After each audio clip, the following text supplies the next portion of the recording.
IPL ২০২৬ শুরু হতেই আগুন। চিন্নাস্বামীতে বিরাট ঝড়। কোহলির ব্যাটে উড়ে গেল হায়দ্রাবাদ। মাত্র ১৫.৪ ওভারে ২০০+ রান তাড়া করে ইতিহাস গড়ল আরসিবি। আইপিএল ২০২৬-এর উদ্বোধনী ম্যাচেই দারুণ বার্তা দিল রয়্যাল চ্যালেঞ্জার্স বেঙ্গালুরু।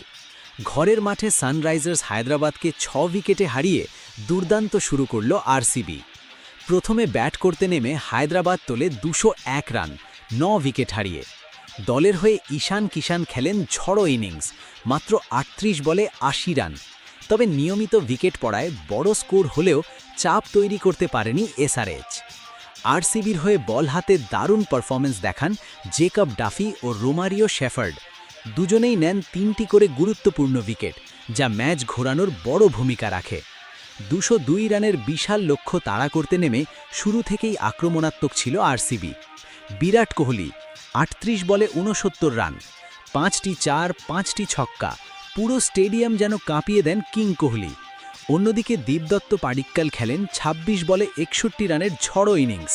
ফলাফল মাত্র ১৫.৪ ওভারে ২০৩ রান তুলে ম্যাচ জিতে নেয় বেঙ্গালুরু। আরসিবি জয়ী ৬ উইকেটে। ম্যান অফ দ্য ম্যাচ তুমি চাইলে এখানে কোহলির নাম বসাতে পারো।